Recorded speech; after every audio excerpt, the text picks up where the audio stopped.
Vay bu maşının gaz balonlarına karanlığa dostlar. Bu neymiş gaz balon bu? Yaxşı bir gaz balonu koydum mesela başka ne açacakman dostlar. Bizlere azı Karakalpak'tan 550 mərkəli 450 mərkəli semetlerimiz yetib geldi dostlar. Benim görüşseniz mümkün. Bu 450 mərkəli semetimiz boladı. Zavuttan kaynar isti yaptık aramını çırptıktılar.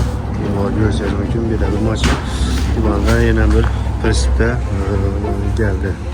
Bir anda dostlar Samarkand Kasım semetem 550 mərkəli boladı dostlar.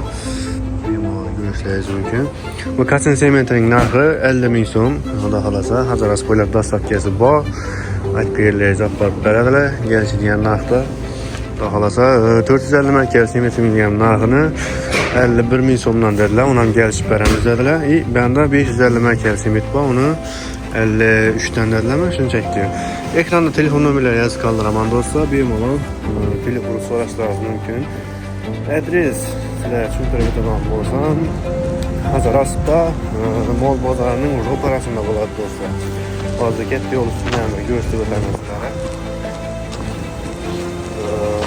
Yana bundan tashqari tumbalarimiz ham bor do'stlar. Oz qoldi. Xudo xolasa yana kuydirishda davom etamiz.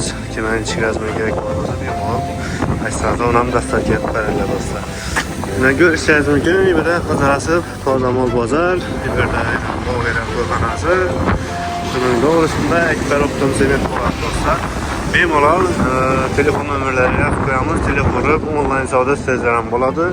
Yoki də gəlib özünüz görüb üstündə savdanı pişirib alıb sözlərəm boladı dostlar. Sağ olun, salamat olun. Kanalımız rivacı üçün bir like basıb qoyasınlar dostlar.